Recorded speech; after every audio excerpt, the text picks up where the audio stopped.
Mindfulness Rose presents How Dating Apps Keep You Lonely on Purpose. What if I told you that dating apps are not actually designed to help you find love? Not really. Sure, that's what they advertise. They show you smiling couples, wedding photos, success stories. That one friend who says, I met my soulmate on here.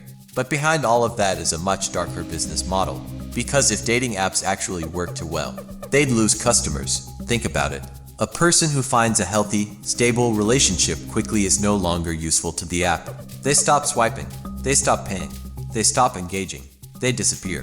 Which means, from a business perspective, your loneliness is more profitable than your love life. And once you understand how these platforms are built, you may never look at them the same way again. Today, we're breaking down why dating apps benefit from keeping you single, the psychology tricks that keep you addicted, why modern dating feels more exhausting than ever, and what you can do to escape the cycle. Stay until the end, because the final point explains why many people feel more lonely after joining dating apps than before. And honestly, that part is terrifying. Section 1. The business model nitrogen monoxide one talks about. Let's start with the obvious question. If dating apps want users, why wouldn't they want them to succeed? Simple. Because dating apps are not relationship companies. They are attention businesses. Their real product is not love. It's engagement, your time, your attention, your emotional investment. Apps make money through premium subscriptions, boosts, super likes, read receipts, visibility upgrades, algorithm advantages. The longer you stay on the app, the more opportunities there are to monetize your hope. Not your happiness. Your hope, that tiny feeling of maybe the next swipe is the one. That is the fuel. And hope is far more profitable when it remains slightly out of reach. Not impossible, just delayed. Like a casino. Casinos don't let you lose every time. That would make you quit. They let you win just enough to keep playing. Dating apps use a very similar system. A few matches, a few compliments, a few exciting conversations. Just enough dopamine to keep you emotionally invested, but rarely enough consistency to leave. That is not an accident. That is design. Section 2. You're not using the app is using you. Every swipe teaches the algorithm something. Who you like, how long you stare, who you message, who you ignore, what keeps you engaged. This is not just matchmaking. This is behavioral tracking. Dating apps know something powerful. Human beings are addicted to unpredictability. This is called variable reward psychology. It's the same mechanism behind slot machines, social media notifications, gambling addiction. You never know when something exciting will happen. So you keep checking. Swipe, swipe, swipe. Maybe a match, maybe a message, maybe attention, maybe rejection. The uncertainty is the addiction, not the reward itself. And this creates a dangerous loop. You start associating dating with stimulation rather than connection. Not intimacy, not compatibility, just stimulation. You're no longer asking, can I build something meaningful with this person? You're asking, do they excite me immediately? And that one shift changes everything. Section 3. The illusion of infinite options. Dating apps sell abundance. Thousands of potential partners. Unlimited possibilities. At first, that sounds amazing. But psychologically, too many options often make humans less satisfied, not more.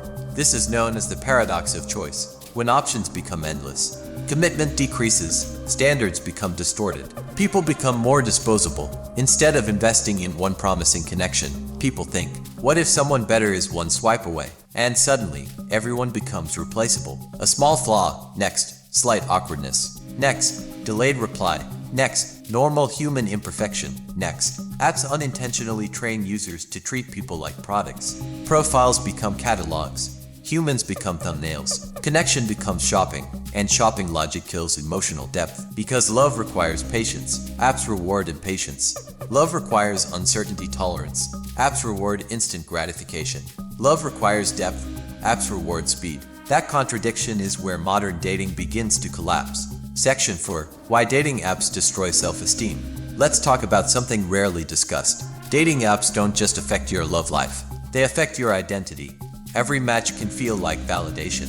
Every ignored message can feel like rejection. Every ghosting incident can feel personal. And over time, many users unknowingly tie their self-worth to app performance. Questions start forming. Why am I not getting matches? Why did they stop replying? Am I unattractive? Am I boring? What's wrong with me? This is psychologically exhausting. Because dating apps compress romantic rejection into a high-frequency experience. In real life, rejection is occasional. On apps, rejection can feel industrialized. Mass-produced ... repeated daily, and the brain does not easily separate. They weren't interested from, there is something wrong with me. That distinction gets blurry, very blurry, especially after months or years. This is why many people report feeling emotionally numb, anxious, or depleted after long-term app usage. Not because they're weak, because the environment is emotionally destabilizing. Section 5. Why modern dating feels so empty. Here's the hidden cost nobody warns you about. Dating apps optimize for attraction, not compatibility. Big difference. Attraction gets clicks, compatibility is slower, less flashy, harder to monetize, so what gets prioritized? Photos, looks, short bios, fast judgments. Within seconds, people are reduced to appearance, status signals, witty one-liners. That's a shallow filtering system for something as complex as human connection, and it creates a culture where people are overexposed to options but underexposed to depth. You can talk to 20 people and feel connected to none. You can get attention and still feel invisible. You can have matches and still feel lonely. That is the modern dating contradiction. More access, less intimacy. More stimulation, less fulfillment. More conversations, less connection. Section 6. The premium trap. Ever notice how dating apps constantly push paid features? Upgrade for better visibility. Upgrade to see who likes you. Upgrade for unlimited swipes. Upgrade to stand out. Why? Because friction creates frustration, and frustration drives purchases. Some apps intentionally limit access to create scarcity, then sell relief. It's not unlike mobile games. Create inconvenience, sell convenience. Create limitation, sell advantage. Create emotional tension, sell hope. And because loneliness is deeply emotional, people are often willing to spend a lot. Not necessarily because the features work better, but because hope feels worth paying for. Section 7. How to escape the loop. So what do? Delete every app forever. Not necessarily. Dating apps are tools, not destiny. But you must use them consciously, not compulsively. Here's how.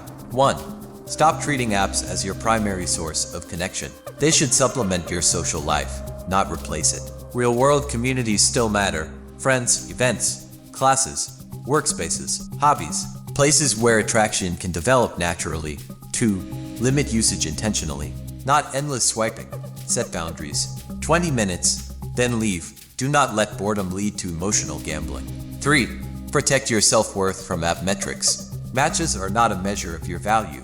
Algorithms are not judges of your desirability. A low engagement week is not a character evaluation. 4.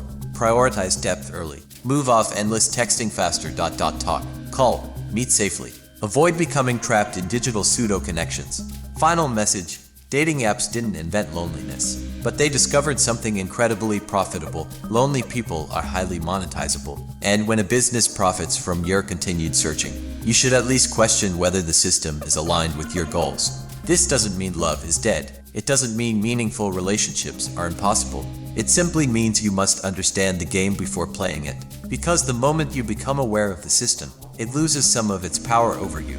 And maybe that awareness is the first real step toward finding something genuine. Not optimized, not gamified, not algorithmically manipulated, just real, human connection. If you enjoyed this video, hit like, subscribe, and let me know in the comments. Do you think dating apps help people find love or keep them searching? See you in the next video. If you enjoyed this video, give it a thumbs up and share with your friends so we can keep making them. For more videos like this, hit the subscribe button and don't forget to click on notification bell. That way you get notified for our next post. Also be sure to check out our other videos as well. Thanks for watching.